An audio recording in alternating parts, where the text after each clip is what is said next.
Why is it that the people who pray the most have the most of their children in the jails of this country?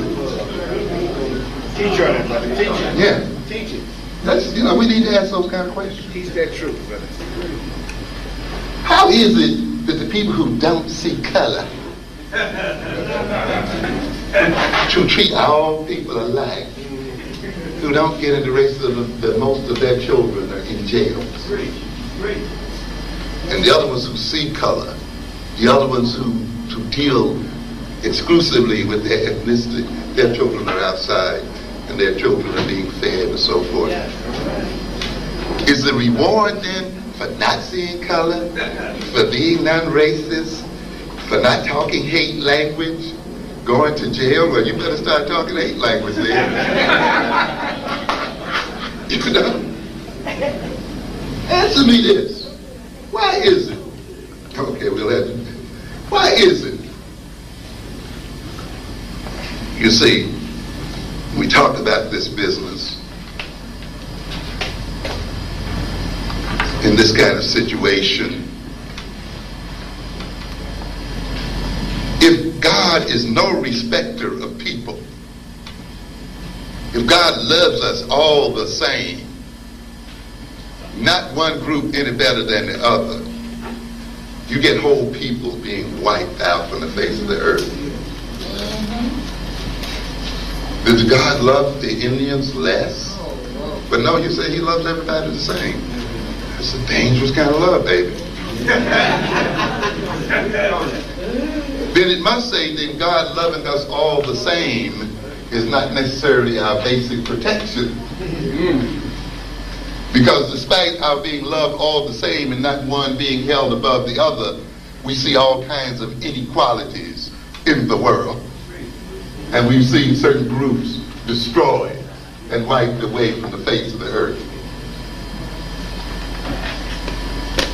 And you know what I find amazing about that too? Is that the people who've done the greatest part of the wiping away are the people who worship the same God we do. Yeah. They pray to Jesus like we do, don't they? And yet somehow we got enslaved, and yet somehow we are brutalized and killed out here. We got to deal with some real issues here somewhere. There's something not quite right here. You know what else I find interesting? That those who were supposed to be the chosen people of God really got the ovens. So apparently it takes a little more than just praying. It takes a little more than just feeling like you got a special relationship to survive on this earth. Being the favorite of God apparently is not quite enough to protect you. And I can see why to a degree, because God has already blessed you with the mind. He's already blessed you with the brain. But we got some people who think it's holy not to use it. Teacher. Right. Yeah. Teacher. Yeah. They think the pursuit of knowledge is a sin. The pursuit of learning is a sin. Even though this is a knowledge machine. This is a learning machine. This is a thinking machine. This is an analyzing machine. A remembering machine. And God must have put it in our heads for some reason. And for us not to use it is blasphemy. And maybe that's why those who don't use it end up ultimately going the way of perishing from the face of the earth. But we have this peculiar thing then of receiving the gift from God, as we say, and then refusing to use those gifts. And yet we expect it to be protected by God when we reject the gifts he gives us. And you know I've talked about the gifts that black children have. Gifts second to none. We're given the best gifts in the world. We were the first people God ever even created. Teacher. All right. We have minds that are second to none. Yet somehow we've been deceived into thinking that to use them is to be non-black. That means our consciousness has been created by someone else.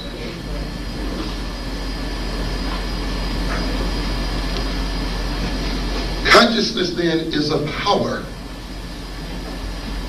It's a type of power. How much power consciousness has depends upon its level and its organizational state and its functional state.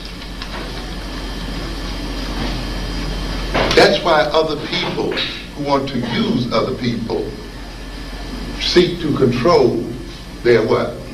Their consciousness. Because one thing about consciousness, the state of consciousness you're in determines what you're capable of doing or not doing. If you're in one level of consciousness, you can do one thing. If you're in another level of consciousness, you can do another. One of the greatest problems we have to solve in trying to achieve our fullest development is knowing how to control our consciousness in such a way that we can bring to a task or a problem or something and the level of consciousness appropriate to it. You see, how to match level of consciousness, organization of consciousness with problem, with circumstance, you see, and how to be able to do that through our will. That's a very difficult task to achieve. In other words, then, when we know our body needs rest, it cannot get rest if we remain in a state of wakeful consciousness, can it? Not in the deepest sense. It cannot receive the restoration and rebuild itself as long as it's highly what? Aroused. So what do? We put ourselves, or let ourselves do what? Go into the consciousness of what? Sleep. You see? And once we go into that consciousness, the body begins its healing process and reparative process, you see, and recreating process. And we awaken, energize, and heal, and with the clarity of consciousness that permits us to function. And you can't get that kind of healing and clarity of consciousness and restfulness and reparation unless you go into the consciousness of what? Sleep. But while you're asleep, you can't do what? Certain other things.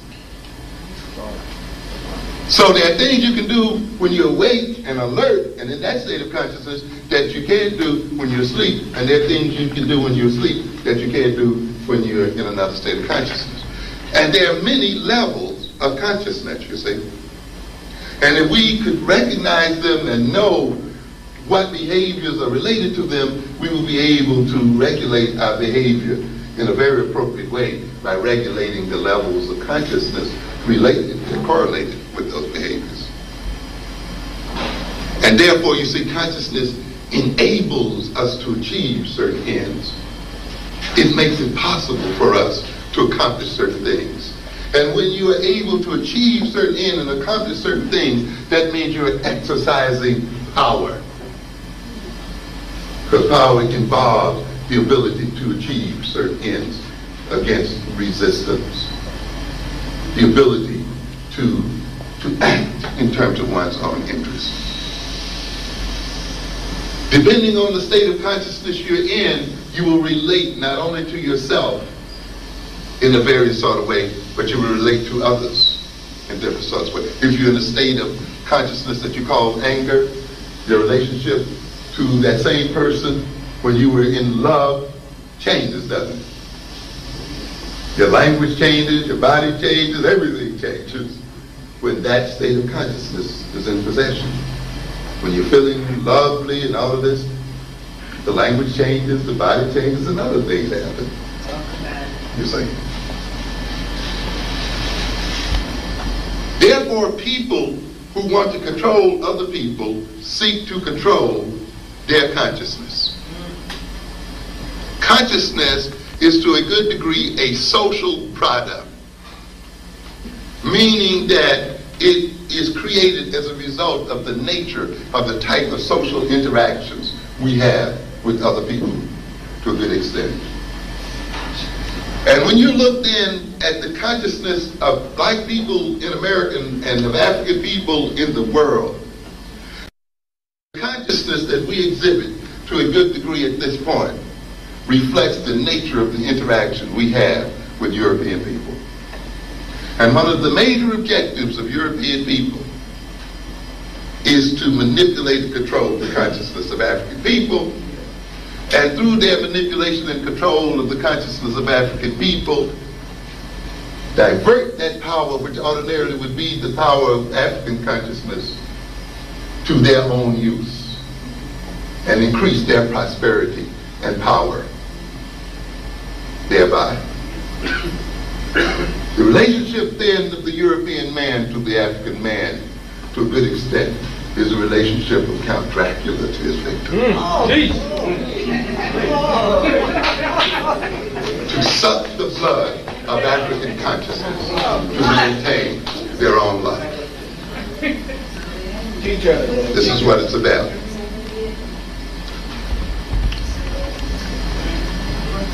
Let's be a little more concrete. I see consciousness as being composed of at least three elements: contents, and what I call instrumentalities, and directional organizational factors. What do we mean here? Consciousness contains things: knowledge, perceived knowledge, beliefs, opinions, our conditioned emotions, our conditioned behavior, behavioral orientation, our perception of ourselves, our worldview.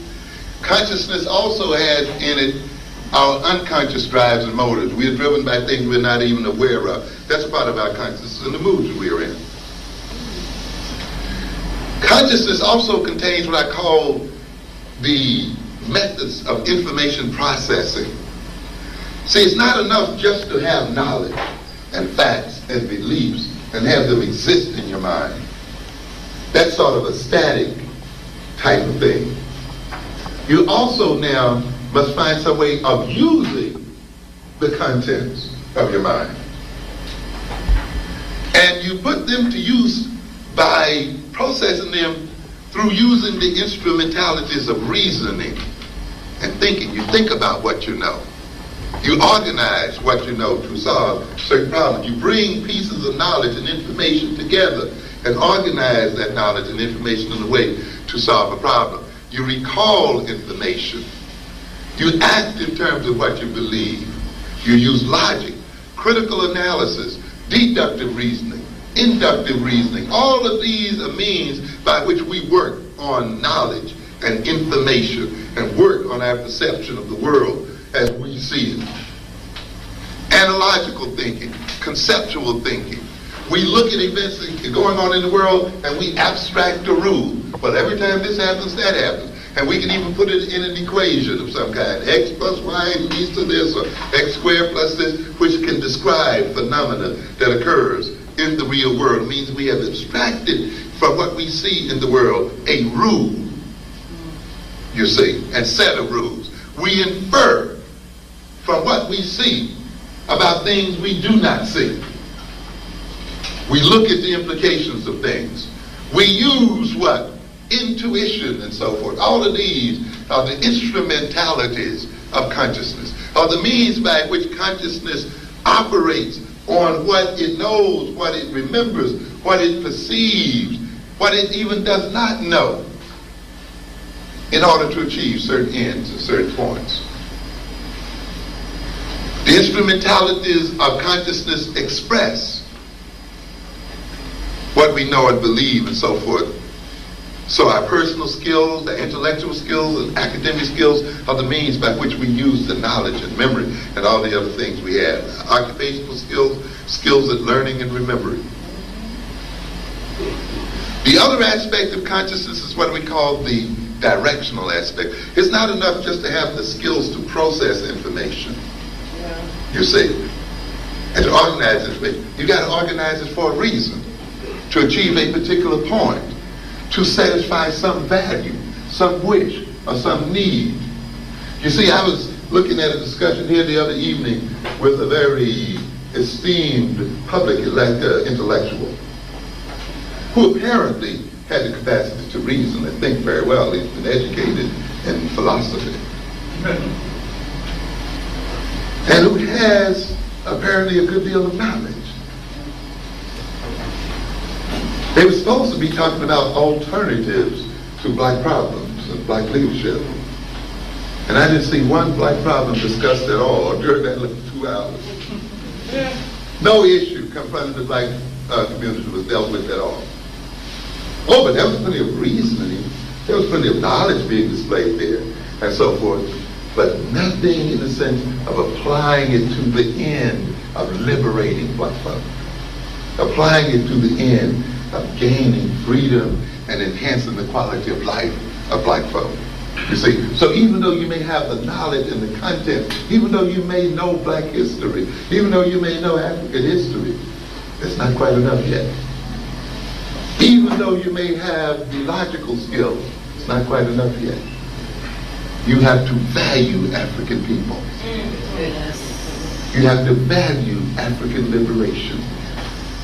You have to value African people being empowered and free and self-sufficient and doing for self. That has to be a value, so that when you think and when you process what you know, using logic and abstraction and so forth, it will be processed under the direction of trying to achieve those values, so that you are thinking for a reason, not just to be thinking, not just to be displaying knowledge, but you're engaging in the process of the information to achieve a particular point. So therefore, our desires and our needs and our values and our interests and aspirations and ideals and sense of purpose places a whole direction and purpose on our consciousness, and it organizes our consciousness so that it motivates us to know what instruments we are to use and what knowledge we should use to achieve what end. Okay, hang in with me here. Don't go to sleep on me yet. Because now we get into the point of what we mean when we talk about the falsification of consciousness. Because I want you to see exactly how our consciousness is falsified, in what ways. Now you can see those 3 levels: content, instrumentality, the capacity to process information, to process the content of our minds, and what? Values. You see, when you decide, men, that you're going to get rid of the white man as a power in our lives, and that's a very valuable goal for you. You know, it's a very valuable goal. What you do usually when you say, this is my goal, you start then to run an assessment of your capabilities, don't you? How capable are we of achieving this goal? What kind of knowledge must we have to accomplish this goal? What kind of information must we gather and make a part of our minds and the store of our knowledge in order to accomplish this goal? This is our goal. We want to be free of being ruled by white men. Okay? Now once you kind of get that together, what kind of mental skills must be what? Developed in order for us to use this knowledge and information to accomplish this end. Do we think abstractly enough? Because these people are very abstract thinkers. Do we think analytically enough? Because their hallmark is analytical thinking, isn't it? Do we think conceptually enough? Because we got to do what? We got to outsmart them. We got to outthink them. You see? And when we look at ourselves and say, well, our thinking skills are not what they should be and not up to that task, then we recognize we got to go to thinking school. We got to go where? And learn and develop. See, that's what a value will do for you. It will say, look, if you want to get this, you better sharpen up this skill, you better develop that skill. Do we know how to sit down with other men for 2 or 3 hours or 4 or 5 hours and really think and plan together? Do we know how to stay focused on the subject matter so that we can get something done? Can we subdue our egos and so forth long enough to solve the enterprise? can do it, so we can get where we want to go, then we got to learn it if we don't, you see. And we got to keep that goal upmost in mind so that it can always help us to get back on task. You see? But you see, if you have no goals other than going to work, eating something, and drinking beer, getting sex, then no wonder you can't think. There's no need for thinking and developing thinking skills. If you're addicted to sex and drugs, what do you need to think for? Yeah. If you're satisfied working for a white man on a low-wage job, even a high-wage job, what do you need to think about how to create employment for yourself? How different, I tell people, when we see people go to school, we all go to school with one assumption, that the white man's got jobs out here for us, and all we need to do is qualify for us. But the white man doesn't have the jobs out here for us, and he hardly has the job for himself. How different would our education be if we went to school to learn to create jobs for ourselves? How different would our curriculum be if the purpose for our going to school was not to work for white folk, but to work for ourselves and to create jobs for ourselves and to create wealth for ourselves?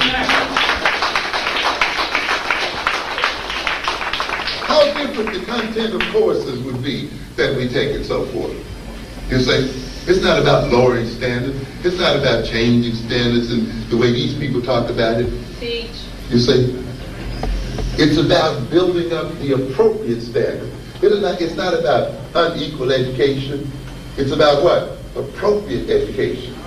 It's about looking at the goals of your nation and looking at the goals of your community and deciding what kind of education you need in order to achieve those goals. But the kind of education we're getting today has the goal of working for white people and forever being the white man's servant and slave in some form or another. And therefore we get a servant's education and a slave's education. And when he has no need for further servants or slaves, he doesn't educate us at all. And that's what's going on at this point. Because now he's hiring across the world. Now he imports the workers that he needs. And consequently, he's disinvesting the education of black people in America. And consequently, if you do not engage in the education of yourself and determine what your education is, if we are not engaging our children to make their own job and to make their own world, we are not going to be around much longer as a people. This is what this is about. So then how does this man falsify the consciousness of our people? Falsify it in three ways, then. You can falsify it by giving people false contents, false history, false knowledge, irrelevant knowledge. You see? Since we say that consciousness contains that, doesn't it? Yes. So even if you can think well, even if you have the capacity for great logical thinking and analytical thinking, if you are using and applying those thinking processes to false information, you're still going to come out to a false end. Okay? And so therefore, one of the first ways our consciousness is falsified is that we fill our minds with irrelevant knowledge or no knowledge at all, or false knowledge, false beliefs, false wishes, all kinds of fantasies. We're going to live together in a raceless world. We're going to live together in a classless world. Negroes sitting around waiting for the classless society to occur. Waiting around when all people are going to live as one. You keep waiting. You won't be here to see it. Oh, we may get a raceless society one day, but you might not be one of the races enjoying it.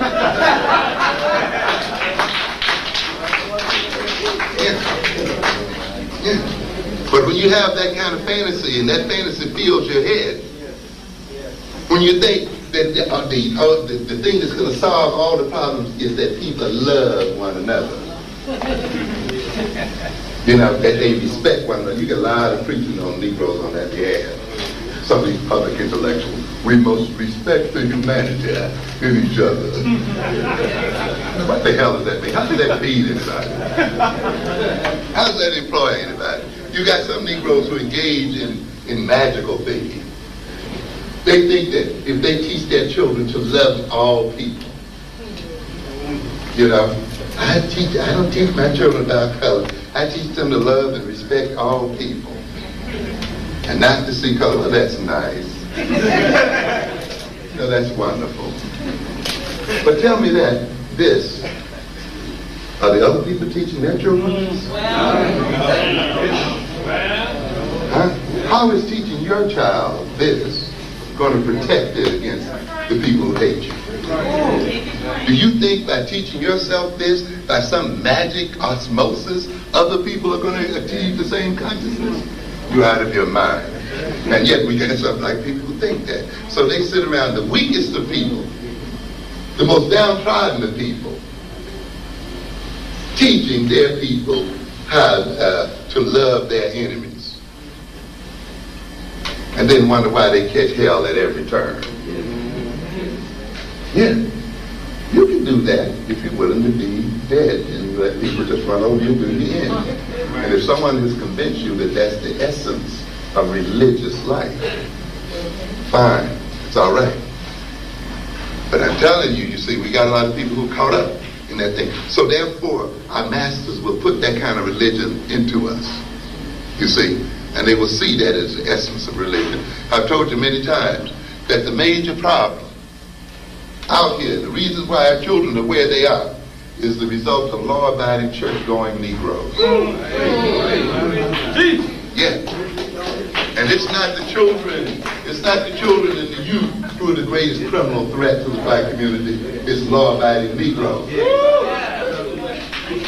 It's Negroes who believe this white propaganda and this falsified religion. Yeah, who can't see color, and therefore they can't see their own colored children. Yeah. Who in their efforts to be sanctimonious and good, create evil. Yeah, because someone told them being good is giving these other people who got more money than they know what to do with their money while they rob their own children. And then they wonder why they fear them as they walk down the street. Who told them love means giving the Koreans all of your money and supporting their children and keeping them out of crime, while your own on the street in need of jobs and in need of being cared for. But someone has convinced you that love means to ignore your own children and love someone else's children better than your own. And you feel holy, you feel good when you do it. Someone has made you feel guilty when you concentrate your attention on your own children.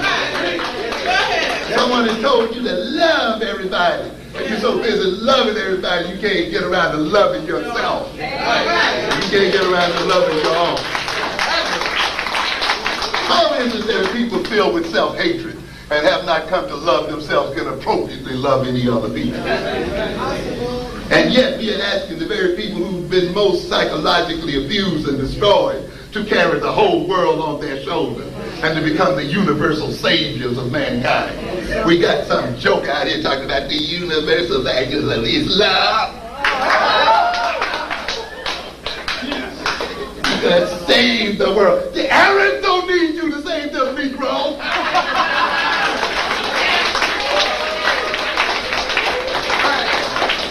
The Chinese is not asking for a Negro to come over there and save China. The Frenchman is not asking Negroes to come over there and save them. Why did you get into this business? It's your business to save the world.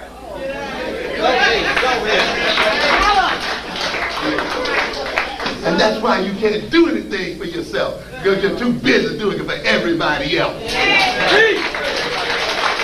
You're too busy loving everybody. You can't even see the love that your own people need and your own children need. And you can't see that your people need more love than any other people here on earth. Yeah. Let me tell you something. Before you save the universe,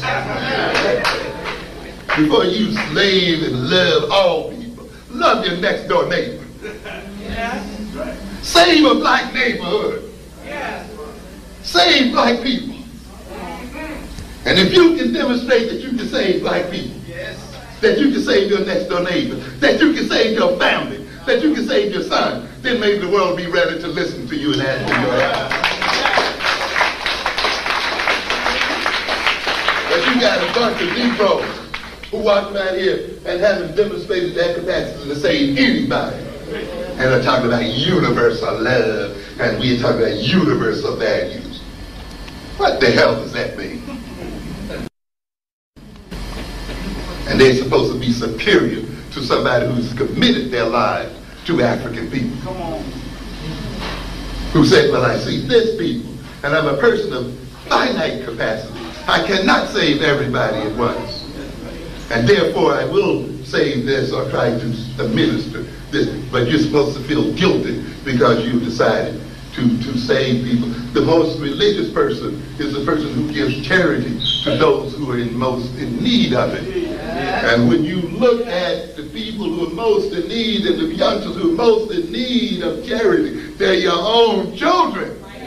And therefore, if you're going to be truly religious, you will be most charitable to your own at this point. Yes, sir. Yes, sir. Yes. But you see, if you're not capable of discrimination, if you can't see color, you can't see the need. You see? And if someone has convinced you that being religious is being blind, then you can't see the need, and you can't see it's your own children and your own people who need your money most. It's your own children, your own people who need your wealth most. That you will help the world and bring peace into the world. The degree to which you spend your money with these black children and black people, to that degree you will bring peace to America. Yes. You're ready to accept the idea that we are causing and we are disturbing the peace. You're ready to accept the idea that we are the major threat in America. You're ready to accept the idea that black men are irresponsible and black boys are the terror of the world. Then why aren't you ready to accept the idea that they need your help most of all? You see, but you can only discriminate in a backwards way. And because you discriminate backwardly, or because you don't discriminate at all, and someone has told you that means that you're religious and you're sanctimonious, that means you're ignoring people who are in need, and that means you can't discriminate between people who don't need your money and people who do, which means that ultimately you end up enriching the rich and impoverishing the poor, and the poor then, as they react to the impoverishment with crime and other kinds of things, then create and disturb the peace and destroy the peace, and that means that in your goodness, you're actually creating sin. Right. Yes. Yeah. But see, that's the way a white man runs it on you. You watch the good Negro. The good Negro is a supporter of everybody else but himself. The good Negro impoverishes his own mind and his own people. The good Negro accepts poverty as being an ongoing characteristic of black people, and wealth being that of other people. Yes, yes. And it's turned around. We have tremendous amounts of wealth, people, in both mind and body and material wealth. You see these white boys running to China over there trying to get that money? Well, China only has about $500 billion to spend. How much money do you think we have to spend? We have $400 billion. Yeah, we got money. We got about as much money as the Mexicans, as much money as the Canadians. That's many nations. That's to spend. If we looked at what we earn, that's only a fraction of what we produce, which means that we as African people are producing trillions of dollars worth of wealth.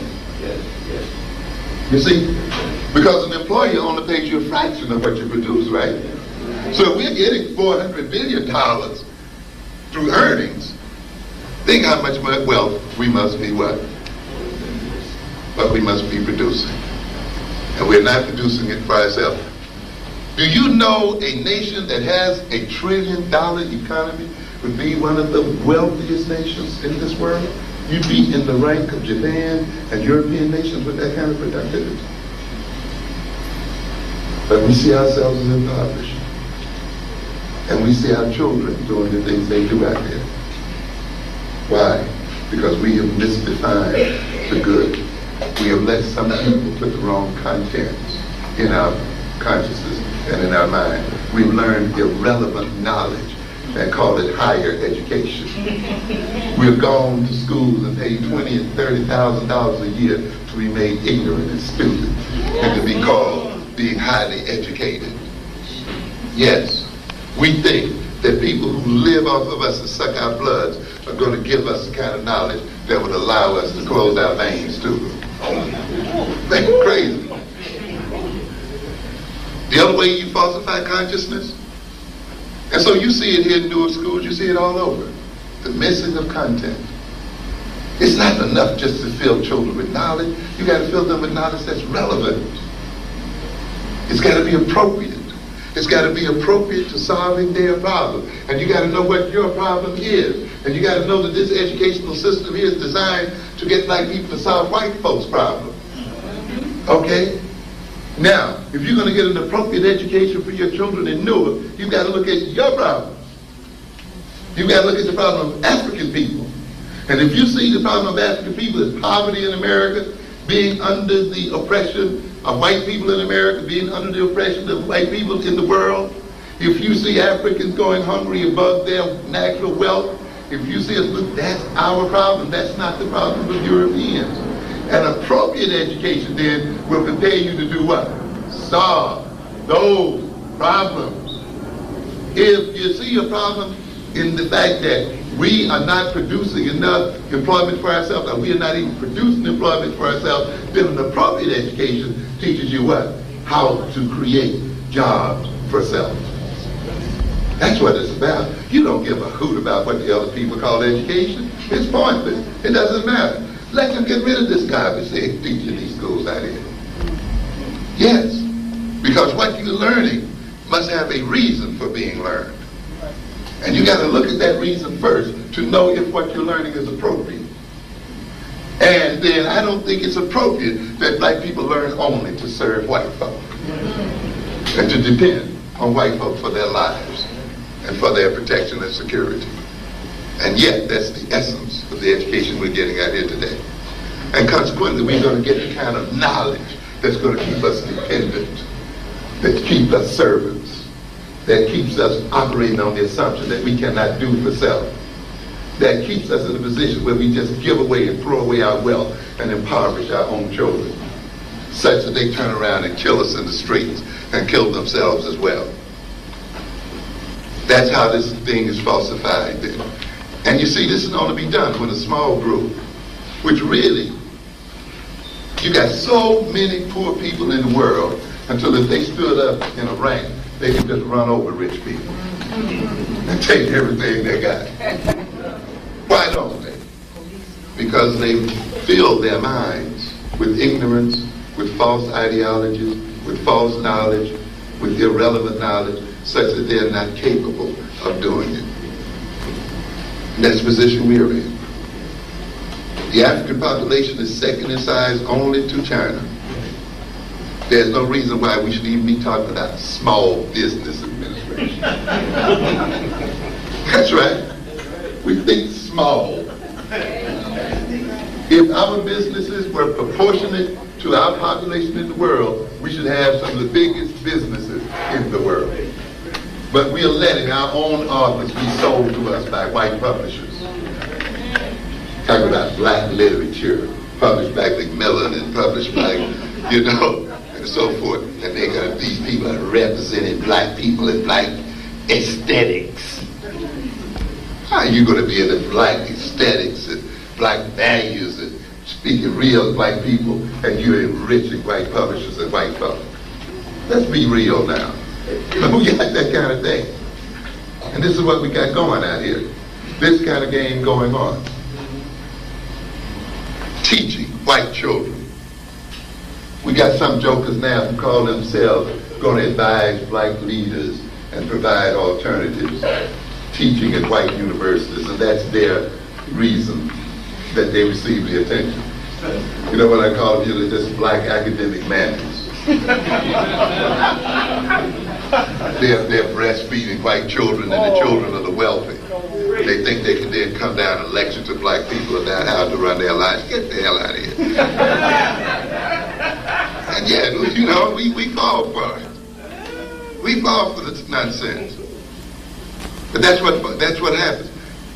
The other means by which then our consciousness is falsified, as I've indicated, is by impairing our capacities to think. Impairing the means by which we process information. And some of us who mean well often fall for this. We try to tell, and I've told you this before, we try to tell black people with the capacity capacity to think and reason and to analyze and to deduct and to induct and to abstract and to conceptualize. That is as African as anything else we do. It is not a European form of thought. This kind of thinking does not belong to white folk. It is a gift to the African people as well.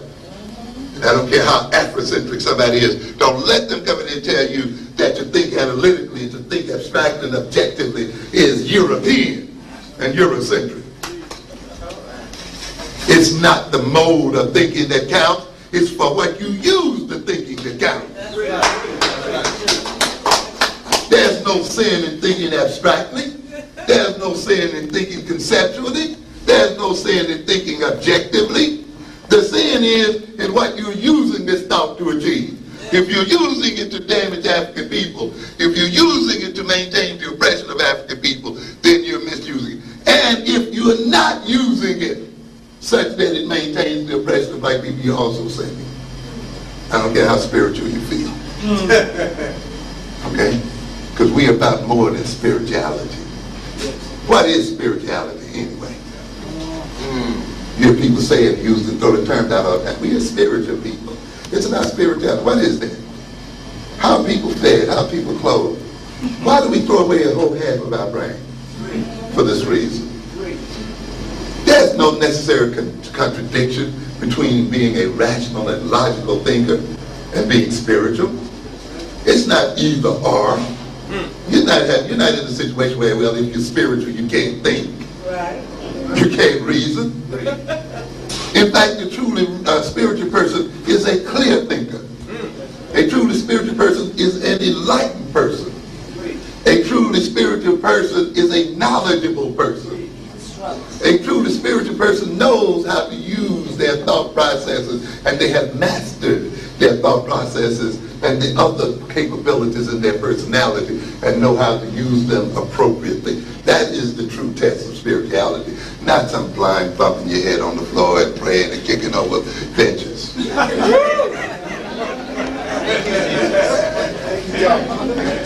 Yeah. We got some people who want to do that. And we've convinced our youngsters that another youngster, a black youngster that wants to learn is acting white. That another black youngster that wants to study is being non-black. That another youngster that wants to read and so forth is somehow effeminate if he's a boy. You got to get rid of that crap. That's made to maintain white men in power. That's nothing to do with being African. Because that kind of thing means a black man is being chumped. And it hurts me so bad when I walk and I ride these subways and all I see is the chumpiness of black boys. Yeah. Who've let these white boys jip their minds. Who are what the white boy needs for them to be, and they call themselves being African or being black and identifying with this nonsense. And yet we have that.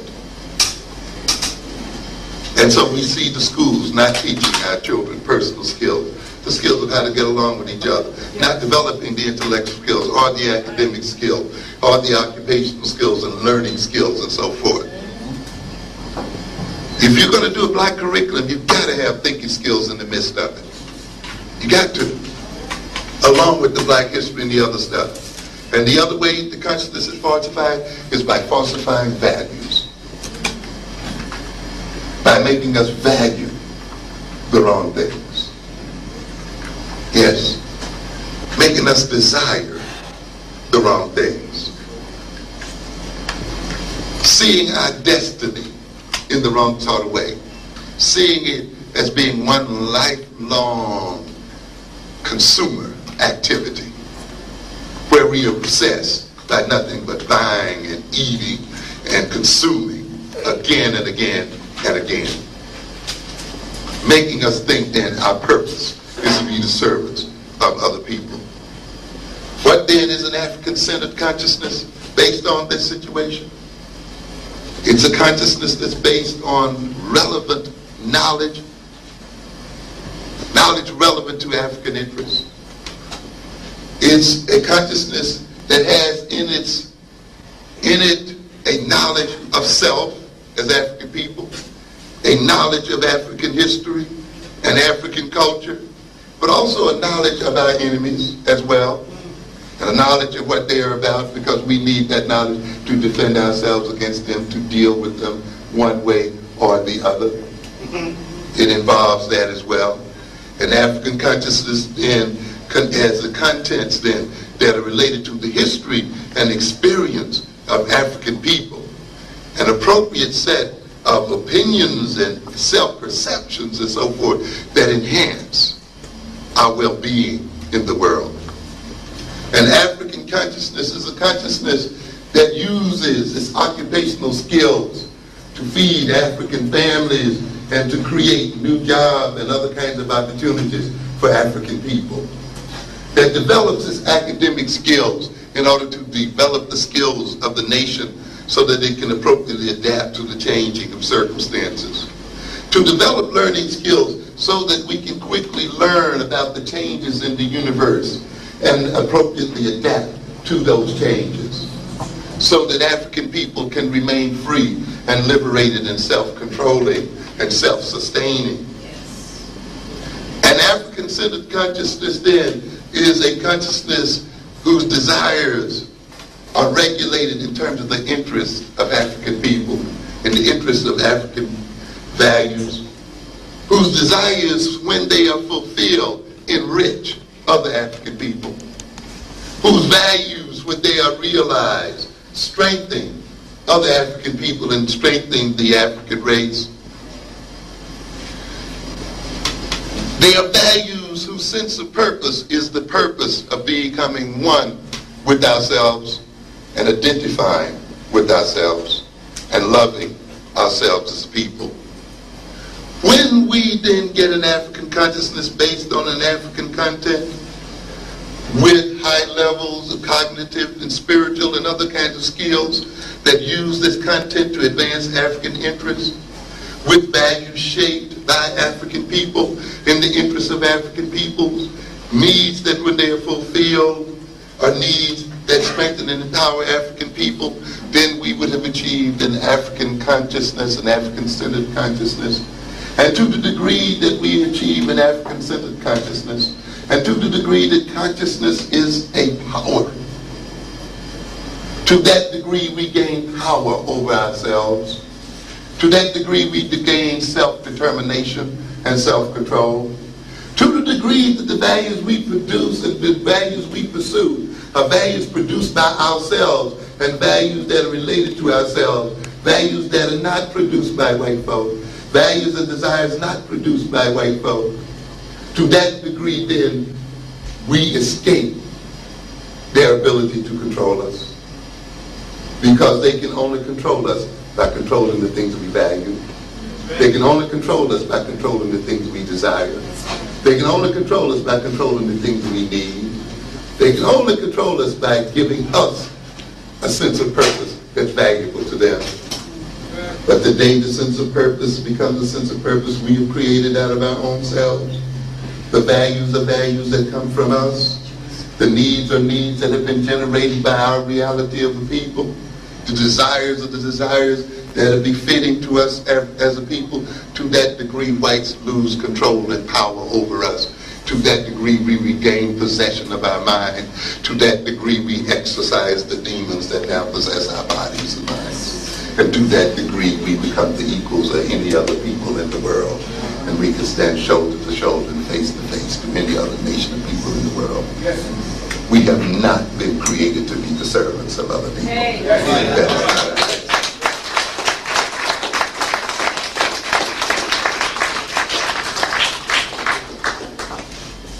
This definition then will let us know, and we can translate it into concrete things. We can translate it into an educational curriculum. We can begin to look at then what our children must be taught in terms of this type of consciousness. What kind of values must we ultimately create in them, and what kind of skills must we develop in them in terms of where we must go as an African people. And I will bring it to a close here.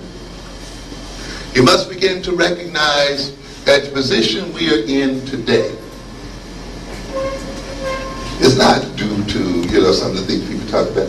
To a great extent, the position that we are in today as African people is the result of powerlessness. If our children are misbehaving and not achieving the kind of education we desire them to achieve, it's because we don't have the power to see that they get it. Isn't that right? That's what it's about. We claim we know what they need. If we claim we know what they need and they're not getting what they need, then we must not have the power to give them what they need. Huh? If we're suffering from hunger and homelessness and all of the other stuff, and we have not changed that, it's because we have not developed what? The power to bring about the change. Because that's what power is about. The ability to bring about change in one's interest. The ability to solve problems. And if you cannot solve problems, that means then power is not being generated sufficient to solve those problems. And therefore, our problem here is a problem of power. And therefore, we must not be ashamed to recognize that we must pursue power as African people. That must be an obvious, conscious pursuit among us. And I know the white folk have made us think the idea of pursuing power is sinful. There's something wrong about it. We think power should only be pursued by white folk. That's white boys' game, right? Just like they've made us think that poverty is a natural condition of black folk. That's right. And wealth is a natural condition of white folk. That's a lie of mythology. There's no reason for black people being poor in the world. Being poverty-stricken is not the destiny of African people. We do not have to accept that. Why are we poverty-stricken? Because we've been robbed. We were given and blessed by the Creator with natural wealth, weren't we? That's right. That's right. If the intention of the Creator was that African people be poor, why didn't He put the wealth of the world in your lands?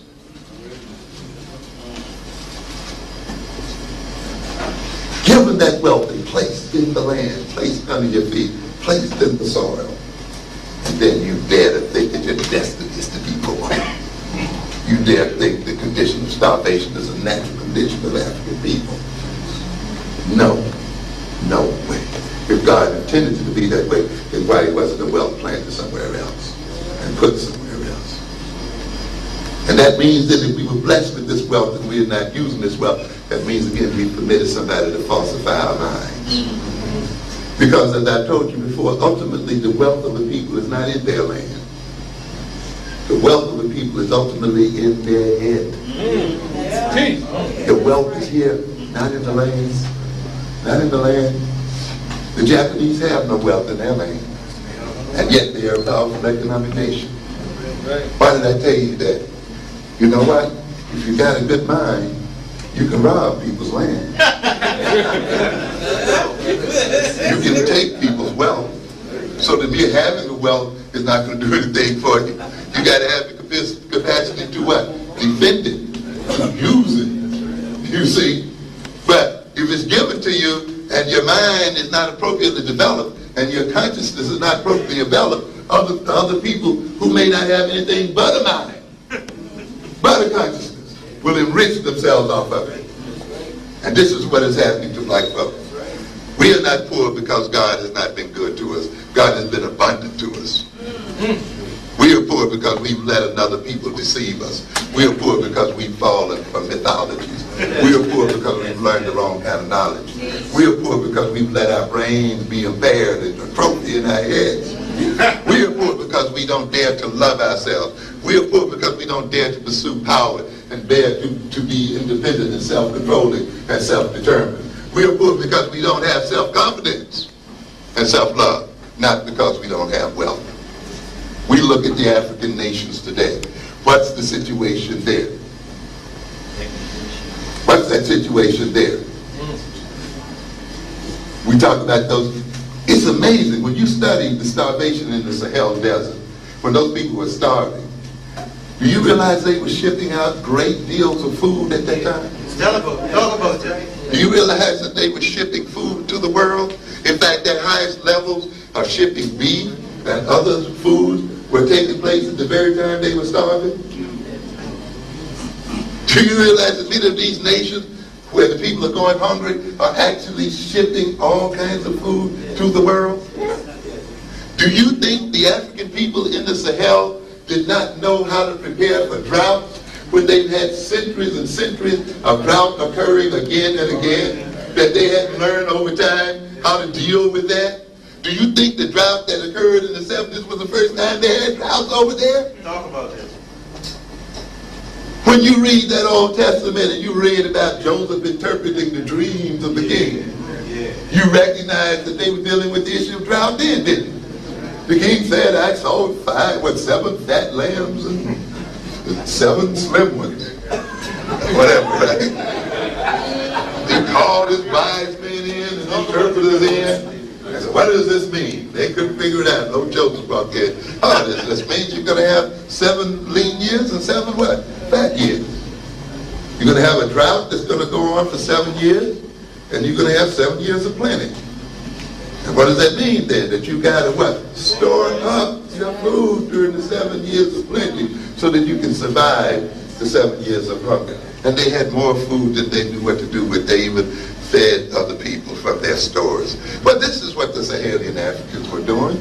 Their standard practice was to have granaries where they had 4 years worth of food stored up, so that when those droughts came, they could do what? Feed themselves and take care of themselves, because they'd been through it before.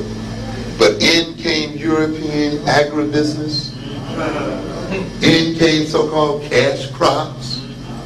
In came people with a different concept of property and so forth, and reorganized the agricultural system of that country, such that then while they were shipping out peanuts and shipping out beef and other things, they didn't have room and space to store up to feed themselves. And you find that in nation after nation today.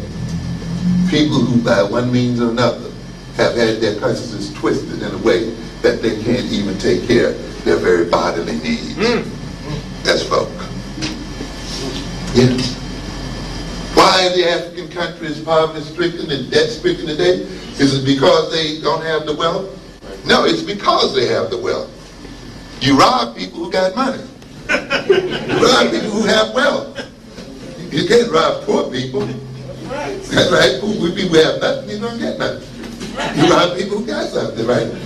They may be poor as a result of being robbed, but I tell you what, and African people are poor as a result of being robbed, not poor as a result of not having something to begin with. What kind of situation do we have over there then? African monocultures.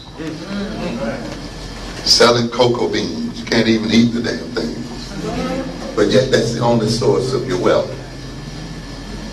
Yeah, you depend on that.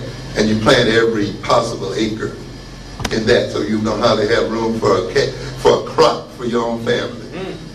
Or you permit other people to come in and own all the land and all the plantations, and they plant every inch of it so that they can ship the food out, and they won't even allow the native people subsistence farming. So that while they feed overfed people in the West and in Europe, they themselves must go hungry. And they sell then their products in a buyer's market. That is where the buyer determines what they're going to pay for it, not where the seller is going to do it. And so it's the Europeans and Hershey and Nestle and those people who determine what they're going to pay for an African cocoa bean. The African doesn't have any control over that. And they pay less and less every year. They're paying less for them now than they paid 30 years ago. And you're wondering why the African nations are in debt. And these same nations then that lower the price for which they pay for African commodities and maintain these African countries on the basis of 1 or 2 products are the same countries that maintain their prices high and sell to the Africans at high prices and export their high-priced commodities and manufactures to Africa. And so debt is actually what? Created there. I buy too low from you, and I sell what? High to you. That's naturally going to impoverish you. And then we're going to talk about how you're incapable of running your countries. And then we wonder why the countries are broken down. We wonder why they don't have enough money to build their infrastructures and build their schools and build their telephone systems and build their manufacturing plants and build their highways and other kinds of things there. And we want to attribute it to their Africanness and not to the games that white boys play. But let's not get too superior, African Americans. Because we are a third world country too. And the crime in our streets is the result of the same kinds of things that's being played. And creating crime in the streets of Africa, crime in the streets of Jamaica, crime in the streets of Trinidad, crimes in the streets of wherever black people are living nowadays. The same thing is being run everywhere, and it's being run on us. And it's a damn pity and a shame it's being run on us, because we should know a hell of a lot better. We have too much knowledge available to us. We have too many damn libraries open. We have too much information floating around here every day. Newspapers and magazines and books and radios and TVs and everything just pumping out so much information and knowledge you can't take it all in. You have to will yourself to be dumb in America. Yes. Nobody's hiding knowledge from you. You just don't want to go to that library. Just don't want to crack those books. How many kids do I see going to school without even a notebook in their hand? What kind of people are these?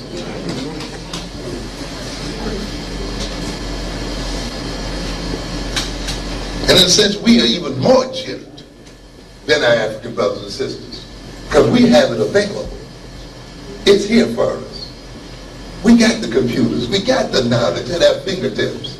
So it's even more a shame that we are dumb. In other nations that cannot afford the books, cannot afford the schools, and cannot afford the libraries and the computers and so forth, that may be a reason, and often they're much smarter than we are for some reason. What's going on here? We as African Americans are also a monoculture.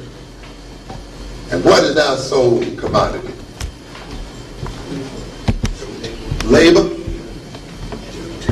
Labor, that's the only thing we sell of any great value in America. Labor. Servants. We came here to be servants, we came here to labor, and we're still laboring. You're talking about you escaped from slavery. We're still doing the same thing we did when we first came over here. Laboring for white folk. You think because you're wearing some little sweater, you got some hat turned backwards, all that you represent some advance over what other people used to be. You're crazy. The same position. Exactly the same position. Nothing has changed. You're still a servant of white folks. You're still dependent on white folks. You're still, every nickel you get, you run down there and take it to white folk, because that's your role, is to take money to white folk and make money for white folk. There you go.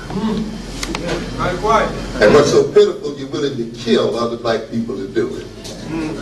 You're willing to poison them and destroy families and destroy neighborhoods and terrorize black folk so you can take the money to the white. This is what's about. Now, what does that mean to the African people in America? That means that we are a monoculture, and the only thing we have to sell is labor. And we are now selling our labor in a buyer's market. And the white man is setting the price for which he'll pay for it. And the price is being set what? Lower and lower. Wages are not stagnating. They're actually declining. We can't even get this old joker to raise the minimum wage, which is one of the reasons why all people, almost at all ranks, even college-educated people, salaries are sinking down. Not only the high school, but the ones are sinking down. This is the most backwards, thievish country you'll ever believe. While this topic is getting richer and richer and richer, it won't even vote a $5.25 minimum wage for its workers. And it has convinced a lot of jokers that there's something right about this. So now, what is the African community in then? We're in a situation where even our labor is being cheaply bought, but the people who are selling us the product are still raising the prices. Yeah. And therefore we are an indebted nation as a people right here in America. And therefore we don't have any money left to build the schools we need to build for our children, because we are too busy trying to pay for high-priced imports into the black community. We cannot build the kind of homes for them because we have a major national debt as African people. How many of us in here owes so much money to white folk? If you look at yourself as a nation, and I advise you to analyze our problem in terms of a nation, look at your problem in terms of a nation, not in terms of an individual or family, but in terms of a nation, and look at our relationship to other groups as a relationship between nations. The Korean nation, the Chinese nation, the Latin nation, the white nation, you see, and watch how you can begin to see what goes on here. Everything we owe, we pretty much owe to outside nations. Everything we buy from what? Outside nations. And even though we have intrinsic wealth, we cannot enjoy that intrinsic wealth because that wealth is being exported outward to pay our national debt. And therefore we have nothing left to build the kinds of schools we need to build for our children, to build the recreational centers, to redesign our neighborhoods, to support our families, to create jobs for our fathers and our mothers, to create jobs for our youth, because we are giving it all away or pushing it on other people. And now whites need less of our labor and they're paying less for it. So not only are they paying less for it, they are now demanding less of it. And if that trend continues, we'll all be unemployed and poverty-stricken. And when we become unemployed and poverty-stricken, the more we're going to see more criminality, more violence, more family disruption, more problems of social disorganization. And any teaching of so-called family values is not going to change it. Because you see, it's not enough just to teach a value. You've got to reward people for exercising a value. If people are not rewarded for being good, if people are not rewarded for being nice, then they see no reason to continue to be good or to be nice. So it's not enough for you just to teach your children to be good and to be nice and then not change their material circumstances. They're going to reject those values. But some people are telling you all you need to do is teach them to be nice and teach them to be good and yet not change their economic circumstances and yet not control that it's not going to happen. They're going to kill you before they do it. And that is what's going on. What does that mean then? That means we are engaged with the Korean nation, a nation that we, because of our economic ideology that I talked about earlier, because we believe in free and open markets, we just let them walk right in and take every nickel and dime out of the black community. We don't ask them to contribute a damn dime to the churches, not a damn dime to black education, not a nickel or a dime to anything in the community. We just let them come in and take every penny and walk right out. We don't tax them in any sort of way. What kind of nation lets another nation of people enter into its territory and earn wealth and not tax that people in some sort of way and not makes that people employ its people in some sort of way? What kind of people must we be to let someone just walk in and take every nickel and dime out of our pockets? Sure. That's it. Yes. And then wonder why our children are the way they are. And then we want to blame them for behaving the way they behave. It's us, the adults, who are creating this kind of world that they live in. Yes. And why are you loving these Koreans? And why are you loving the Dominicans? And why are you loving the Puerto Ricans? Yeah, I'm saying that because we got some people here who talk about people of color. Yeah, they love to use that term, people of color. As if all non-white people have the same goals as they be out there. Another thought coming. There are some people who as black as you are still don't identify with you in any sort of way. They don't identify themselves in terms of ethnicity or in terms of African descent. They identify themselves in terms of a language. That's right, that's right. They don't see any connection to you. you have such lack of self-confidence, you feel so miserable, you want to pull everybody else in for your company. And therefore they just come in and take everything out because they're not white folk. But they're not giving you any more of a job than white folk are giving you. In fact, they're not giving you as many jobs as white folk get. The non-whites rob you even more. Yeah, you don't get anything out of them. Get out of this damn people of color. We are dealing with African people and people of African descent. This is and those who may be of African descent and who choose not to identify themselves as such, we treat them as non-African.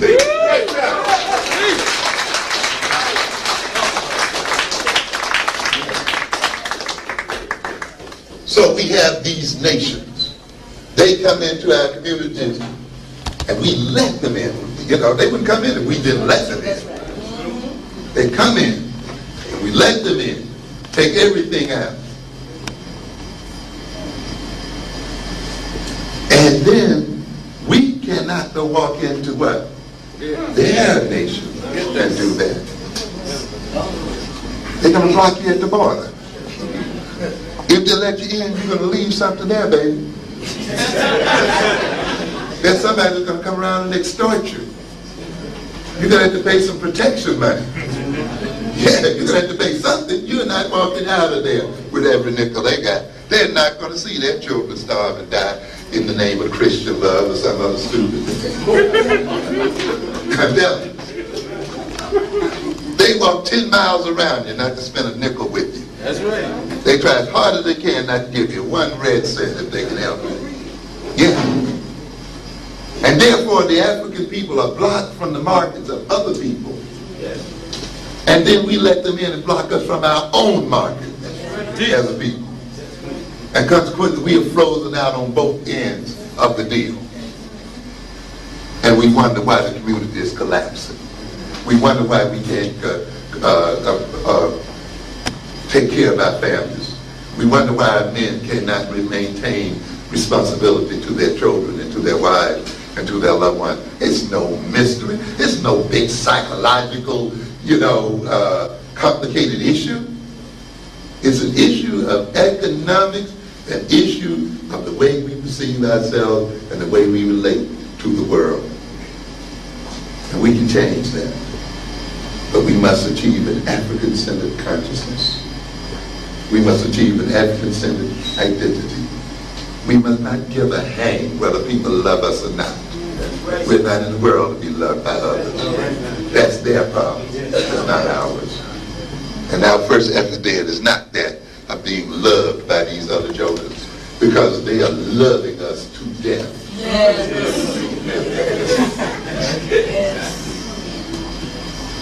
We have the means to do this. And why are we in a buyer's market for our labor? The same reason why Africans are in a buyer's market for their commodities. Because we have what I call a vertical relationship with Europeans. Our wealth and our material earnings depends upon our relationships to Europeans. And therefore they can manipulate that relationship. But their relationship is not based solely on their wealth, and their power is not based solely on their relationship to African people. There's not a reciprocal relationship here. They do the greatest bulk of their trading with whom? Each other. Each other. They have what I call a lateral trade. They have capacity to trade with each other and to interact with each other in terms of community and trading block.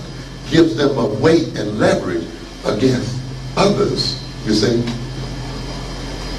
This is what it's about. But the African nations are not really trading with each other to any great extent at this point. We as African people in America are not trading with each other at any point to any significant extent.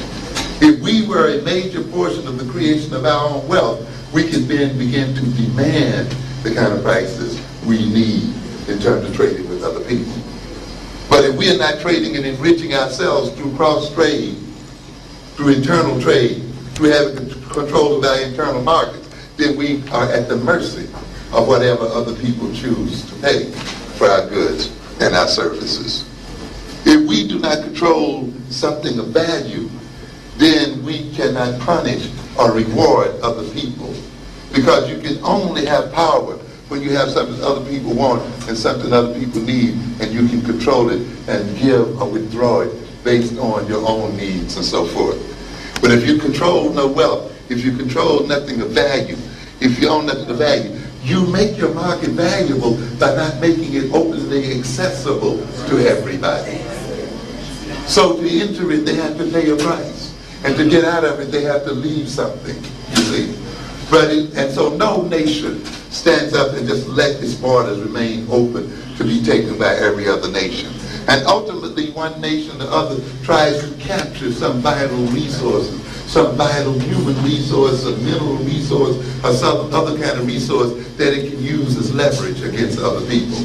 But if you don't own some vital human capital, some vital material capital, if you're not even controlled of access to your own market, you have nothing with which to balance the power of other people. And they therefore will use you up and eat you up and eat you alive. When you study then the success and the achievement of other ethnic groups in this country, you will see that they achieved it not by loving anybody, not even by pursuing integration as their ultimate goal, but by identifying with it themselves. I'm going to advise you to read Thomas Sowell's Ethnic America.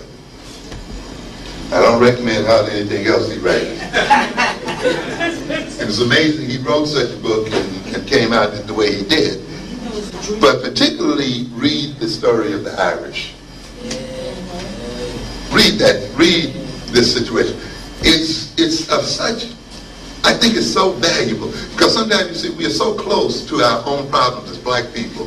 It's difficult for us to separate our emotions from, objectivity and objective knowledge. And sometimes if you want to come to understand why there's such criminality and violence and why there's such social disorganization and so forth in the black community, it pays you not to study black people first. Because see, black people are not the only people who are violent. Black people are not the only people who were the majority in prison. Black people were not the only people who came from a peasant background and were taken into the urban centers of the world. Not by a long shot. Okay? Prisons were invented before we were even out of slavery. Yeah. The first prisons in the world in America were built right here before 45, 50 years before black people were even out of slavery. They were building prisons. And then it's interesting that when the whites were building prisons for themselves, they saw prisons as reformatories.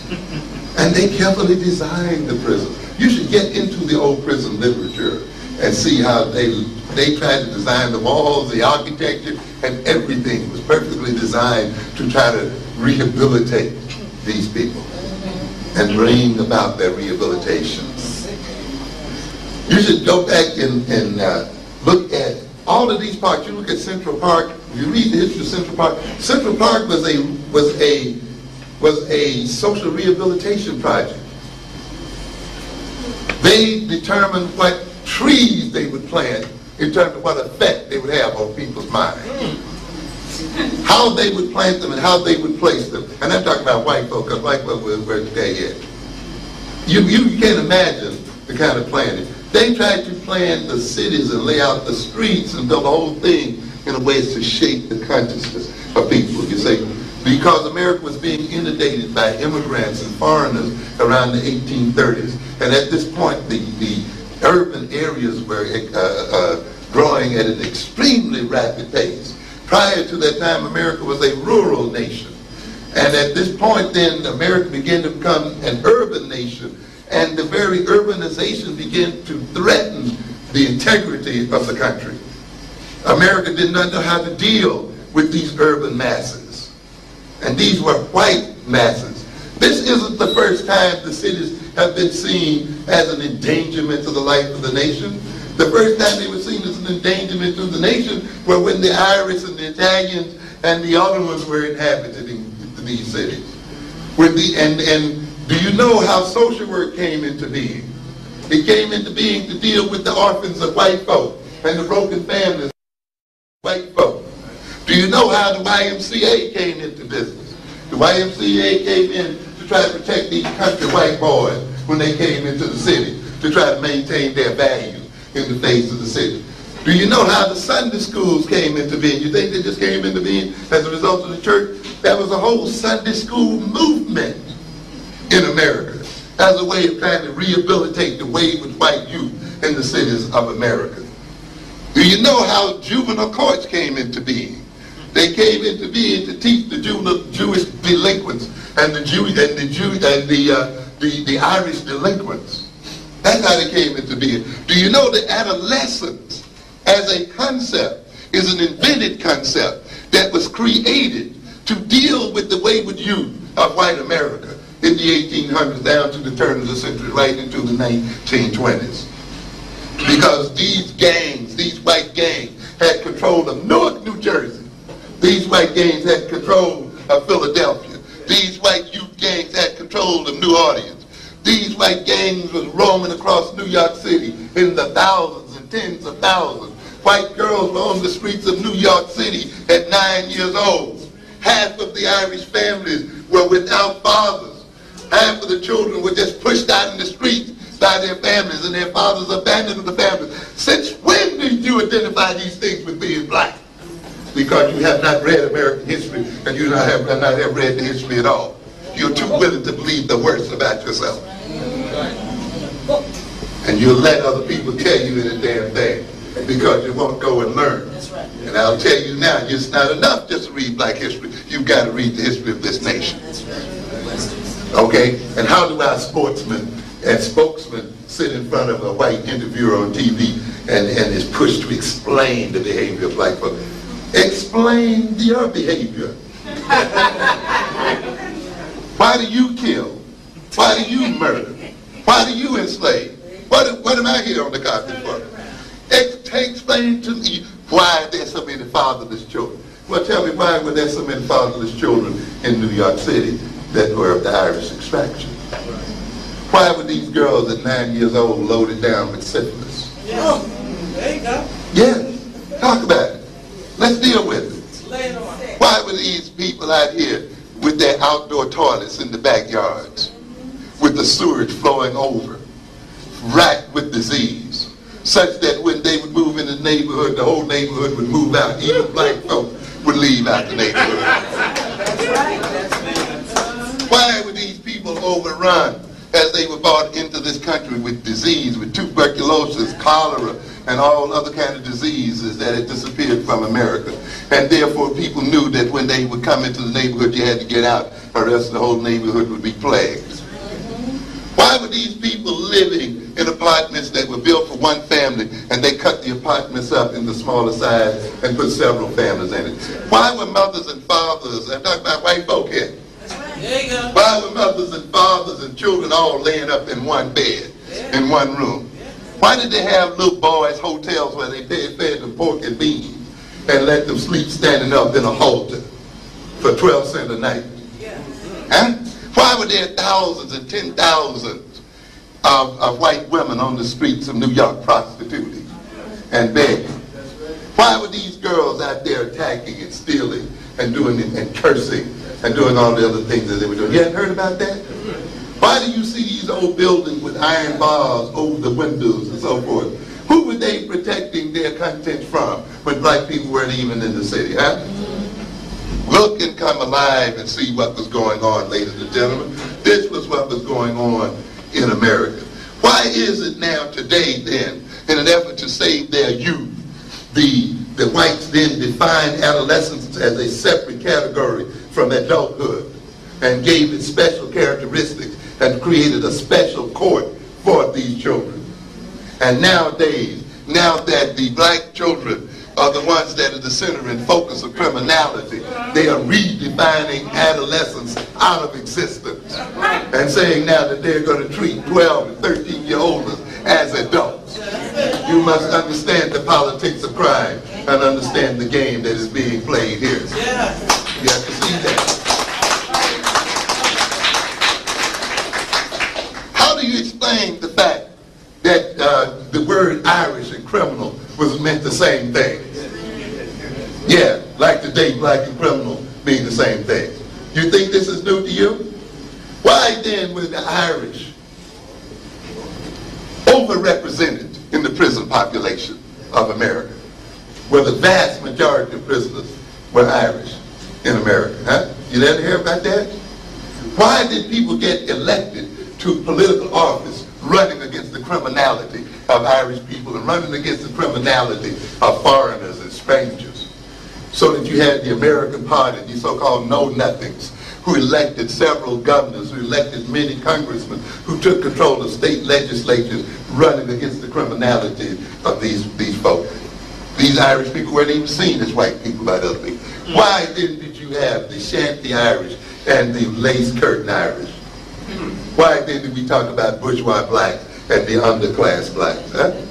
In other words, you see, if you study that history stuff, you'll begin to see some principles operating here that have little or nothing to do with race, that are not intrinsically related to our Africanness or our blackness, but it's related to the political design of a system, related to the very criminal nature of a society that is designed to rob poor people of their dignity and to rob poor people of their wealth and to destroy poor people, such that it locks poor people up regardless of race, so that it locks outsiders up regardless of race, so that it locks people up who are seen as strange and foreign regardless of race, so that it attacks them as criminals and locks them up so that it can convince itself and those people that they are the greatest threat to the society and not the people who are locking them up. Yes. So that the focus can be on those who are being locked up and crime can be defined in terms of the pictures you see on the TV show of those who are being locked up and handcuffed, and not the crime of the ruling classes who are impoverishing these people and destroying their very lives. So that we cannot focus on the reconstruction of this society and see our goal is merely the reconstruction of the criminal and the rehabilitation of those families who are supposedly in trouble, and not the rehabilitation of these overfed white people and greedy pigs. So that we can see that the problem is one of increasing police power, of giving the police permission to execute black men on sight, and not to see the fact is that we need to reorient the power relationship between black and white folks in this nation and in this world, and reconstruct who has the power in this society. But as long as you see yourself as criminal, as long as you let the other people convince you that we are criminals, as long as we see the criminal as the poor boy on the street, we don't see the criminal as the ones in the suites. We don't see ourselves then, and we don't see the necessity of changing our economic circumstances and getting in control of our wealth. We don't see the necessity of bringing these white men to heel and changing the power relations and the economic relations in this world. We only want to focus on manhood training and only want to focus on trying to change the values of these kids. Focus on manhood training, but train them to be men enough to deal with white men. Train them to be men enough to change them. This is what we are talking about. I want you to study this Irish because they're very interesting. They were a conquered people in their own land. The British treated them like dogs. They were serfs to the British. The British man could beat them and kick them and dare them not, to hit back. They were not allowed to defend themselves against the British. That's the problem they still have there right today. And you're going to talk, you think because you got out of slavery, the game is up. The Irish, and that game of the Irishmen and the British have been going on since the 1600s. And it's still going on right now.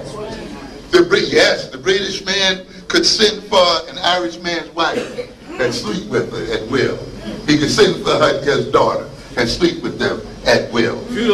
When the Irish were starving because of the potato drought, they weren't starving because of the absence of food. The Irish were growing more than potatoes.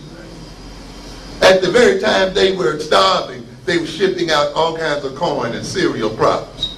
They were shipping out beef and cattle. You hear what I said? Why? Because the British decided that they weren't going to give those cereals to the Irish, and they weren't going to feed them the meat and the milk and the stuff, because as one British lawyer said, we don't want to disturb the operations of the market. And they literally did destroy over 1 million of these people.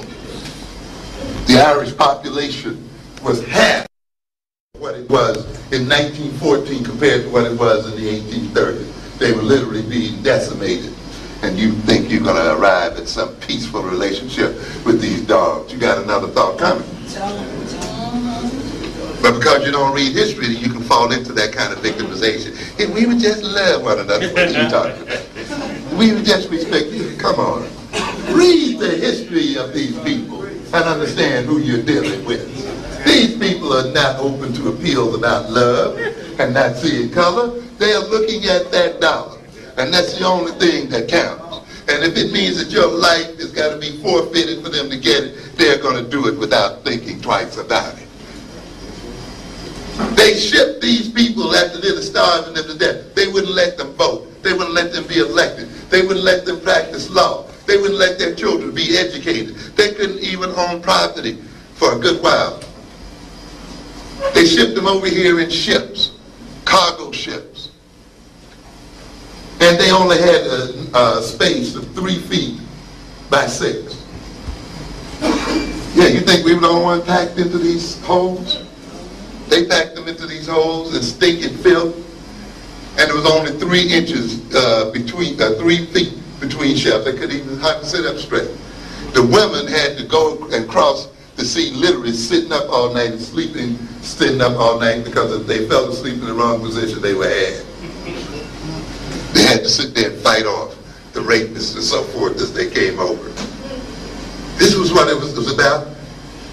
They had to live in attics. Some attics were not even 3 feet tall. They still had to pay rent for them. Live in depth cellars.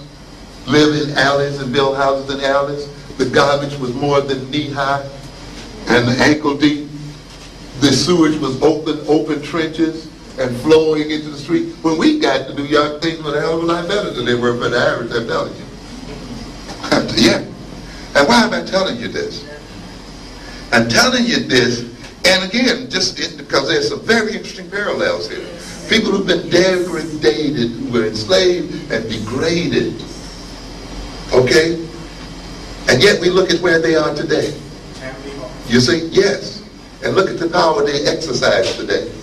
And the whole bit. It says that because you come in degraded situations and circumstances, the Irish man was a poor, dirty laborer and did all the dirty work of the society. And for a period of time, even the average living quality of life for black people was better than that for Irish people.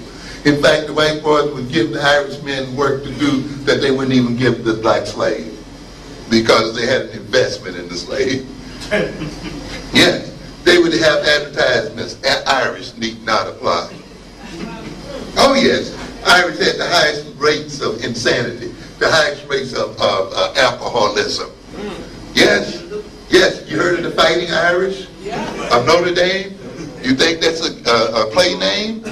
They were fighting people, man. They fought each other like cats and dogs. They chopped each other up and knifed each other and shot each other in ways you wouldn't believe that even our black youngsters have got to yet. These people used to have gang warfare that would last for a whole week. 7 and 8 days, I'm telling you. They had a riot that went on for 3 or 4 weeks. When they got to fight, they were firing cannons. I'm telling you. Yes. Why don't we hear this history? Because people want to believe that black folks, are the only people who behave in this way, and this is intrinsically related to blackness. And we got black spokesmen who want to throw this stuff back in these white boys' faces when they start trying to explain this. Why is this going on? And they run the story about 129th Street in Harlem, 3 series about black people as if this is representing some new phenomena in America. And this is representing something. These people, the Fighting Irish, they fought each other. You heard the word Donnybrook? Yeah, that's why. These people, they just get out there and just battle and fight, just knock each other up for no reason whatsoever. They used to wear handkerchiefs and colors in their pocket, black boys. You think you're doing something new? Colors? That's nothing new. They wore colors. They wore their hats backwards and to the side. You think you're just imitators out here. And not good ones at that. Because you know what they used to do? Attack cops on sight. That's right. Yes, sir. Cops wouldn't go in some of their neighborhood. They would have to go 4 and 5 at a time. Now they would come out alive. Okay? Are you kidding? You haven't seen this thing yet. Okay? Yes. Well over half the people arrested and put in jail were Irish. Where did the word paddy wagon come from? Right. Whites, Irish called what? Paddies, and the police wagon was made for all of the men. Paddy wagons. We can go on and on here. But and the orphans, all of these, they were known as thriftless people. People who didn't know how to spend their money. And they were not ashamed to beg. Known for getting on welfare. Yes, 60% of the people in the poorhouse, Irish white folk. As they moved into Boston and other cities, the welfare rolls and the charity rolls more than doubled. Didn't hear of bathtubs. Didn't know what bathtubs were. You know? So what are we saying here then? But they got out of it. And there were other groups who had similar conditions. But I talked about them because they resemble a lot of ours. Yes. How did they get out of it? They got out of it by finding some kind of political or economic niche. By learning to control some lever of power. They took control, political control of the cities. They took political control of the civil service. They didn't come in here, we're going to hire all people fairly. We, you know, and be the height of the Dinkins Fairness Brigade. They came in there knowing who they were going to hire. They were going to hire their own people. And they were going to get their own people in there. And they brought them in there until they got them out of poverty. And they brought them in there until they gained respect. And they gained respectability. And then the white would say, okay, we think you're white enough, now come on in. We'll make you one of us. You see, when these Spanish people get control of these cities, you are not going to be in part of it. You can believe that. I'm going to tell you that. You can talk people of color all you want to. Because these other people understand the name of the game. And that is to get in so they can bring their own in with them. Okay. They want to talk to Negroes and make Negroes saints. And we're supposed to be examples to mankind, the poorest and the weakest and lowest people. Got to be an example to mankind. We're going to hire everybody. In fact, we try to prove how fair we are by hiring the other ones first. You see? Yeah.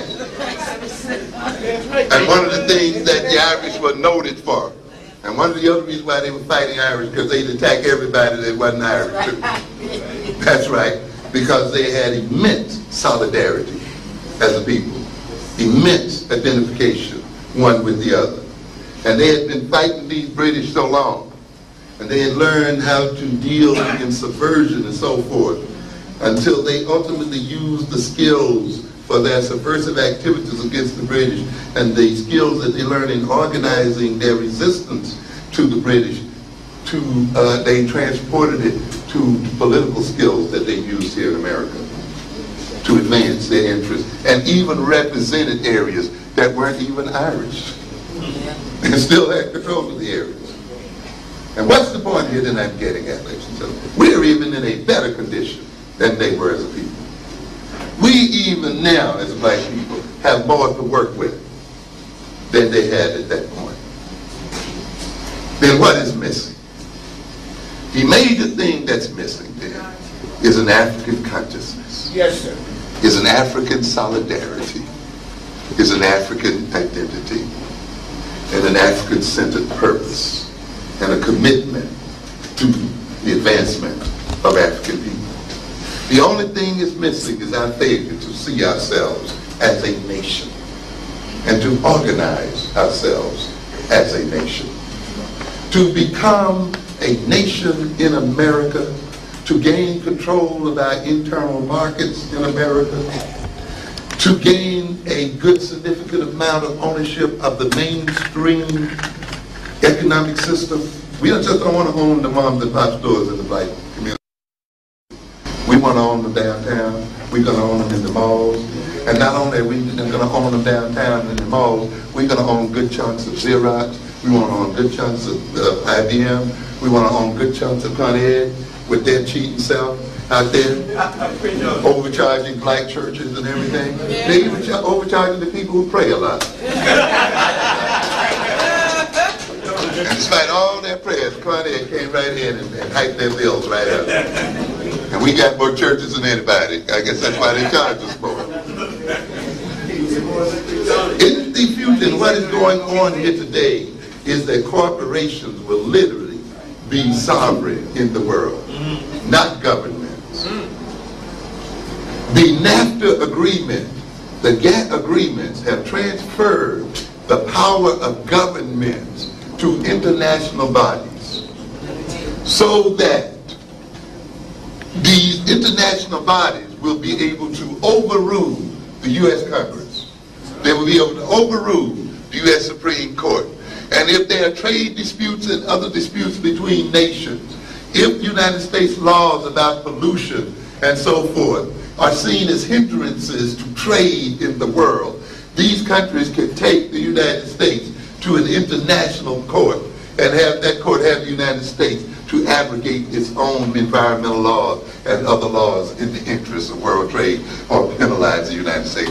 Why then are you electing governments? Why are you electing people to office when the power to determine this nation's laws and determine trade and so forth is put in the hands of international bodies? And who are these international bodies protecting? The trade between corporations. And who owns these corporations? White boys, Chinese boys, French boys, and the other boys in the world.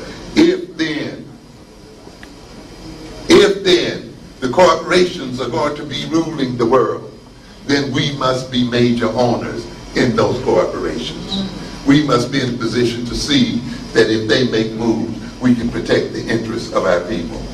Once then we get control, and we must get control first of that internal market, because we're going to use that wealth to buy into the larger market, and then we're going to fully engage as a nation into international trade. Because this is what nations do if they just save their people. We're going to create jobs by engaging in international trade across the African diaspora and in the world. We see the diaspora as a punishment. And our diaspora now is our best asset. We now have got to reverse the way we deal with things. We've got to stop looking at ourselves as the victims of propaganda. We've got to look at how can we use propaganda proactively to advance our interests. We've got to stop looking at the diaspora as a sign of our miserableness and look at it now in terms of how can we empower ourselves. You see, in order for the European to build an international economic system, he had to create a deliberate diaspora. You see, when we talk about people being colonized, we get the wrong idea. It wasn't that the Africans were so much colonies of the Europeans. It was actually the Europeans in Africa that were the colonies. You see? That's right. Because the Africans were not trading with the Europeans. It was the European colonists trading with the Europeans. You see? So the colonists came into Africa and over the place to extract the wealth there and to claim that wealth and to trade with their counterparts. And therefore, these colonies were deliberately created, and they then were used as means to create a global economic system. Now, when we look at the fact that we are throughout South and Central America in large numbers, you see, and of course in the Caribbean, and of course in Africa and so forth, we must now begin to look at this situation as a basis for the creation of a pan-African economic system that can rival the Asians and the Europeans. And therefore, what we must learn now is about import and export trade and international trade. We must begin to learn about capital markets. We must begin to learn about investment banking. We must begin to learn about syndication of money and how you raise wealth and create wealth so that you can build corporations and so forth. And then it is there, because what I see African people in America becoming, I see the African people in America becoming the central marketing factor in the African community. We are in this nation, and we are one of its largest markets. We want to now make this market available to African manufactured products, because at this point the United States is blocking those products out. And Africa cannot become a manufacturing and industrial nation if no nation will buy its manufacturing. Quick example, Ghana, which sold cocoa beans, decided that the money was in the processing of the cocoa beans. But that's the white man's game, isn't it? Nestle wanted that. Hershey wanted that. They just wanted Ghana to sell the raw beans, you see. And they went out and bought the factories so that they could turn the cocoa beans into cocoa and refine chocolate and sell that, because that's where the money end of the deal was. The United States and these other Europeans would not let those products cross their borders. At this point now, as African Americans, we must empower ourselves in such a way that we are going to get this government, the same way we rallied for South Africa, the same way we rallied for Haiti, the same way we rallied for Namibia, the same way we rallied for any African nation that has problems. And we go to the Washington government and get them to change their policy in the interest of the liberation of African people of the world. And we're not through now. The next game is to do this, to knock down those tariffs that they have against African nations, to get this nation to relieve the Africans of that debt that they have laid upon them and make their lives impossible. This is the political goal of the African community, and to control and hold our money and squeeze their economic balls until we get what we want from them and change the nature of this people. And if Hershey is going to block the buying of African refined cocoa, we'll drink another hot chocolate in our lives, because we're not going to let it happen. You understand what's got to go on here? You dig it? This is the kind of game, because the other deal is you want them to develop their capacity to manufacture. You're going to stop going down to this gap and buying that garbage down there until you recognize if it's going to be sold and you're going to buy it, you're going to see that those clothes are sewn in Africa and sewn in the Caribbean and sewn in Central and South America. You're not going to put $1 into it. See? You understand? So as you bring them into being, sewing and creating, manufacturing and so forth, they will grow technologically and they will advance industrially and create jobs for their people, because their African American brothers and sisters are making their dollars available to their product, and they are opening the borders of America to their products. And this is how you advance. That's why the African American, the Africans in America are the key. We are the key group to the advancement of Africans all over the world. Yes, sir. And you have to understand the role that we must play. But we're not going to let this Nigerian oil move from white-owned hands in Nigeria to white-owned hands in America. We got to learn about the capital markets in Africa. And we got to see investment in Africa as a natural place for us, as investment in America was a natural place for the investment of the English, and a natural place for the investment of the Frenchmen, and a natural place for the investments of Europeans, all kinds. Do you know that the American nation was a debtor nation until 1915? Yeah, we think this is the first time America was a debtor nation. No, it's not. Because of why was it a debtor nation? Because the wealth of Europe was being exported to America to build up its infrastructure and to develop its industrial base. And America's market was protected from competition until its industries got strong enough to compete in the world. And that's what you got to do to your internal markets. You got to sharpen your stores and protect your stores against the competition of other people. You got to sharpen with your corporation and protect your corporations until they grow strong enough to compete on their own against other people and other races and other groups. You got to see that Africa is a natural place for us to invest in. And we've got to become the financiers of African development the world over.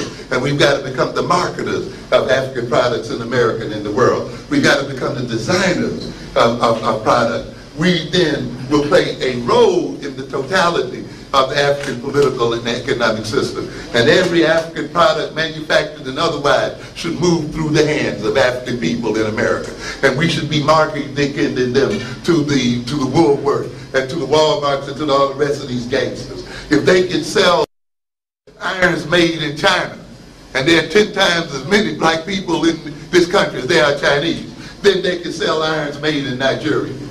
If we can buy Chinese-made irons in Woolworths and in these other places, we can buy irons made in the Caribbean, irons made in South America, irons made in Africa, etc.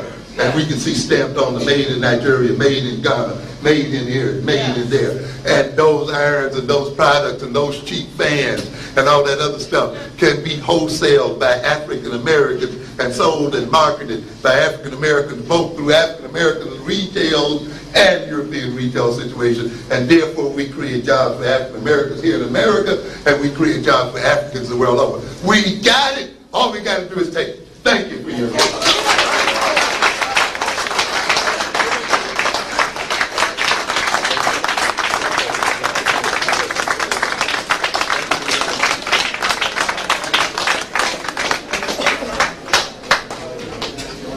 Thank you, my brother.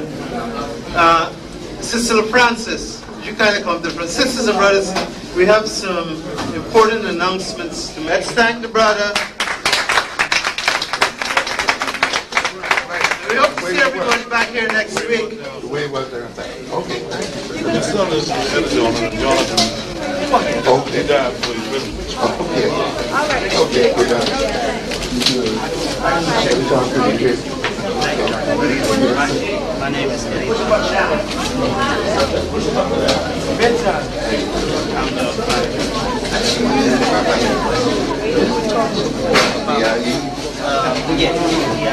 Head of the Secretary of Commerce, and black people ain't even in business. He's taking white folks up in China, making deals for them.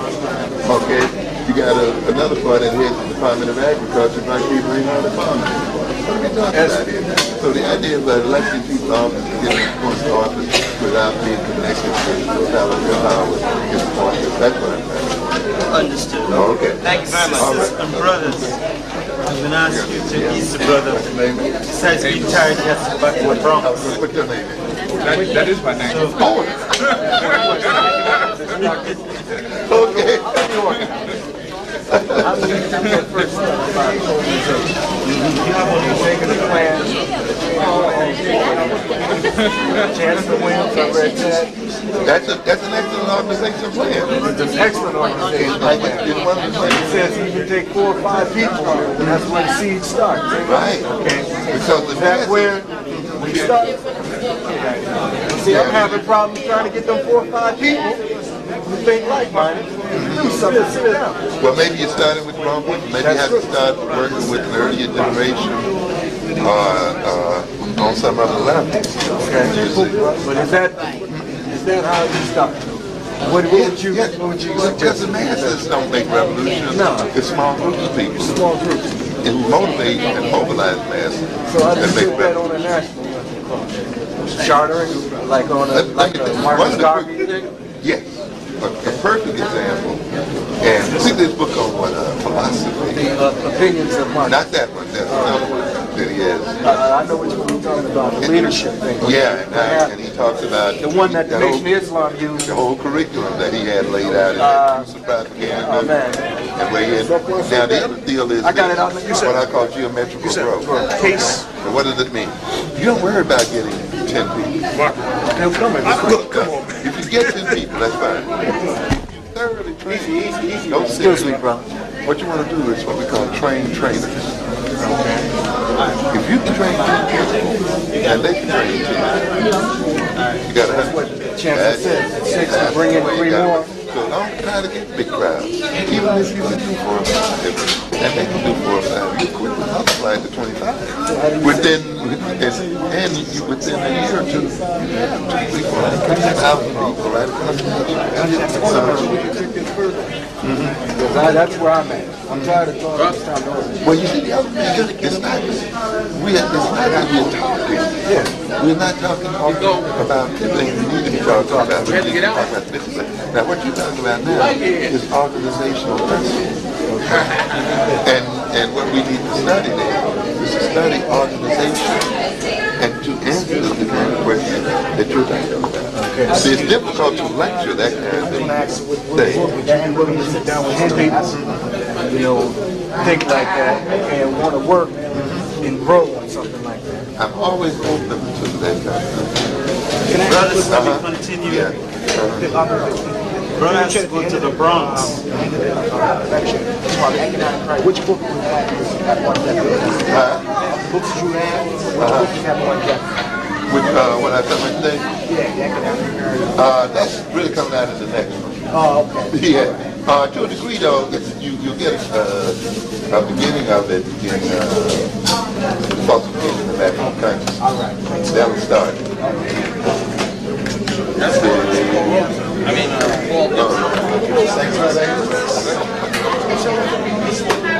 Yes, it is. Let's go on.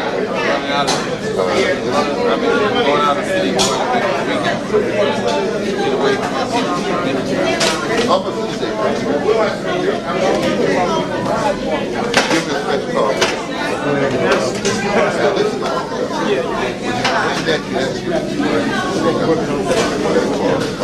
Okay. Now, you come in and I ain't getting my class. Okay. All right. I'm going to here first. Okay, take it. All right. Hey, now, here you go. Thank you. Thank you. Oh, okay. Who? How you spell? I just Capital letter? 8? O-N?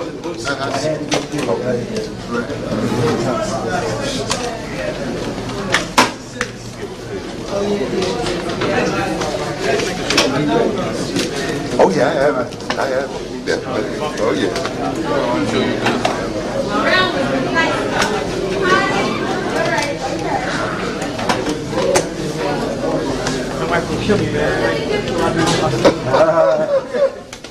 just throw the tape on her. You should have been here. That tape that boy from the Oh, now let's He got you good. He got me. Why you laughing, man? okay now. All right. That's about to laugh. Yeah. Hey, Paul Gibson. Captain got some tapes from your man from Philadelphia. He was up. Oh, He was up at the Dempsey Center. Oh, no. And Captain Great decided work, to donate some money. all right. That's good. It's on to you. I know you're not going to support me. Thanks for coming. Where you going? Yeah.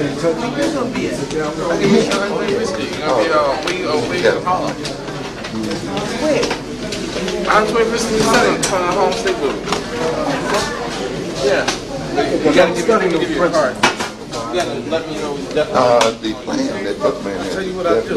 Chancellor, definitely, especially the book Yes. about the economics and all of that. Yes. Start that. Philosophy and opinions, race matters. You have to take the concept of a little bit of even beyond. I see it. But you have to hear. That's where I'm trying to correlate everything together. Chancellor's It's the plan best. It's the best.